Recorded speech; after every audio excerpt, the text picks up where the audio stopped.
ரூபாய்க்கு நான் தரப்போகிற இந்த கூப்பனை வச்சு உங்களுக்கு தேவையான வீட்டு உபயோகப் பொருட்களை நீங்கள் வாங்கிக்கலாம். அதில் லிஸ்ட் போட்டிருக்கிறோம்.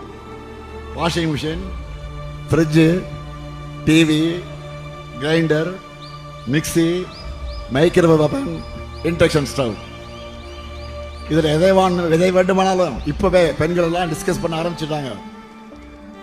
திமுகவினரோட அத்துமீறல்னால இப்ப இந்த பொண்ணு உயிரோடையே இல்ல. திருச்சி மாவட்டம் மண்ணச்சநல்லூர் பகுதியை சேர்ந்த பொண்ணு தான் சிந்துஜா. திமுக சார்பில் 8000 ரூபாய் மதிப்பிலான தேர்தல் கூப்பன் கொடுத்துட்டு வராங்க. அந்த கூப்பன் சிந்துஜாக்கு கிடைக்காததுனால எதுக்கு ஒரு சிலருக்கு மட்டும் கொடுக்கறீங்க, ஒரு சிலருக்கு கொடுக்க மாட்டீங்கன்னு திமுக நிர்வாகிகள் கிட்ட கேள்வி கேட்டிருக்காங்க. அப்ப ஏற்பட்ட வாக்குவாதத்துல தான் அங்க இருந்த திமுகவினர் சிந்துஜாவை கேவலமாவும் ஆபாசமாவும் பேசியிருக்காங்க. அது மட்டும் இல்லாம அவங்க மேல தாக்குதலும் நடத்திருக்காங்க. எல்லாரும் முன்னாடியும் இப்படி பண்ணதுனால அந்த பொண்ணு வீட்டுக்குள்ள ஓடி போய் இறந்தே போயிருச்சு. சிந்துஜாவோட மரணத்துக்கு காரணமான திமுகவினரை கைது செய்யணும்னு இப்ப பலரும் போராட்டம் பண்ணிட்டு வராங்க. இல்ல எனக்கு ஒண்ணு புரியல, 8000 ரூபாய்க்கு கூப்பன் கொடுக்கறாங்க, திமுக வின் பண்ணா மட்டும்தான் அந்த கூப்பன் செல்லும், இல்லனா செல்லாதுன்னு வேற சொல்லிட்டு போறாங்க. இதெல்லாம் பார்த்துட்டு தேர்தல் ஆணையம் என்னதான் பண்ணிட்டு இருக்கு? 100க்கு 99% வாக்குறுதிகளை நிறைவேற்றிட்டேன்னு சொல்றாங்க. அப்படின்னா மக்களே ஓட்டு போட்டுருவாங்களே, எதுக்கு ஓட்டுக்கு காசு கொடுக்கறாங்க? இந்த மாதிரி கூப்பன் எல்லாம் கொடுத்துக்கிட்டு இருக்காங்க.